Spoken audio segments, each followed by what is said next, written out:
अस्सलाम वालेकुम, कैसे हैं आप? आई होप आप सब ठीक ठाक होंगे।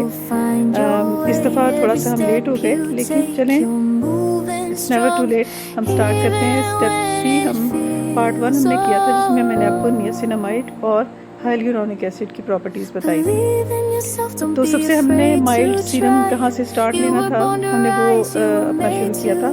अब दूसरे नंबर पे जो माइल्ड तरीन जो सीरम में जो इंग्रेडिएंट्स बहुत ज़रूरी हैं स्किन केयर के लिए, उनमें सिरामाइड्स आते हैं और स्क्वालिन आता है।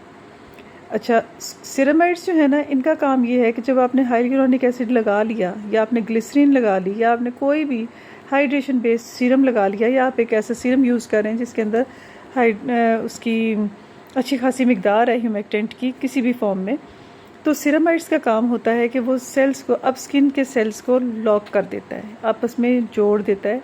बाइंडिंग कैपेसिटी होती है उसकी, और इस तरह से जो हाइड्रेशन है वो अंदर ही लॉक हो जाती है, और वो मॉलिक्यूल्स फिर एवेपोरेट नहीं होते, तो आपकी स्किन बहुत अरसे देर तक हाइड्रेटेड रहती है। और ये हाइड्रेशन बहुत ज़रूरी है, क्योंकि आप जब स्किन के अंदर आप उसको वाटर मॉलिक्यूल्स को रिटेन करेंगे, आप अच्छी तरह से मॉइस्चराइज्ड रखेंगे स्किन को, तो ज़ाहिर है सेल्स जो हैं वो फ्रेश रहेंगे, उनका सारा मेटाबॉलिज्म जो है वो नॉर्मली काम करता रहेगा और कोलेजन बनता रहेगा। अगर स्किन ड्राई आउट होती जाएगी तो ज़ाहिर है वो एजिंग की तरफ जाएगी, और जैसे ही ड्राई स्किन जो है वो होना शुरू होती है, तो सबसे पहले जो है उसके साथ फाइन लाइंस या रिंकल्स पड़ना शुरू होते हैं। सो सिरामाइड्स की बहुत इम्पॉर्टेंस है, और 3 किस्म के सिरामाइड्स हैं बेसिकली, जो कि आपको अपने सीरम्स वगैरह में, प्रोडक्ट्स में मिलते हैं। अब आप एक ऐसी फार्मूलेशन लेते हैं, कोई ऐसा सीरम लेते हैं जिसमें हाइलुरोनिक एसिड, नियासिनामाइड और सिरामाइड्स ये इकट्ठे भी आपको मिल सकते हैं। तो इसलिए कम्बिनेशन में सीरम्स को यूज़ करना जो है वो ज़्यादा फ्रूटफुल होता है, ज़्यादा अच्छा रहता है। स्क्वालिन के बारे में मैं आपको बताऊंगी। अच्छा, एक बात मैं भूल गई कि सिरामाइड्स जो हैं ये बेसिकली लिपिड बेस्ड होते हैं, यानी कि फैटी सेल्स होते हैं, और जो आपकी स्किन है उसके बैरियर को बहुत अच्छे तरीके से ये रिपेयर भी करते हैं और रिस्टोर करते हैं। जैसे कि अगर कोई आपने कोई ऐसी चीज़ लगाई, या आपके पोल्यूशन की वजह से या सनलाइट की वजह से अगर स्किन पे डैमेज आ रहा है, या आपने कोई ट्रीटमेंट कराया है तो स्किन डैमेज हुई है, तो स्किन बैरियर को रिपेयर करने में सिरामाइड्स बहुत इंपॉर्टेंट है, बहुत ज़्यादा इंपॉर्टेंट है।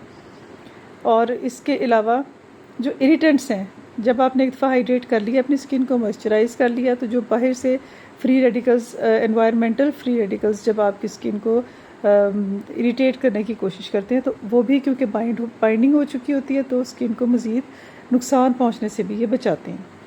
अच्छा जी, स्क्वालिन जो है वो बेसिकली एक ऐसा मॉइस्चराइज़र है जो कि ना मिमिक करता है स्किन के अपने ऑयल्स को, यानी नेचुरल स्किन ऑयल्स जो है ना, बिल्कुल उनसे मिलते जुलते इसका फार्मूला होता है, और इसलिए ये बहुत ही अच्छे तरीके से स्किन के ऊपर, अगर कोई भी किसी की ड्राई स्किन है, सेंसिटिव स्किन है, बहुत ज़्यादा सेंसिटिव स्किन है, उसमें भी स्क्वालिन जो है एक बहुत अच्छे मॉइस्चराइज़र के तौर पे काम करता है, हाइड्रेटर भी है, और सबसे बड़ी बात ये कि ये पोर्स को भी क्लॉग नहीं करता। अब हम नेक्स्ट जो है वो इंशाल्लाह ताला इससे एक स्टेप और मज़ीद आगे चलेंगे।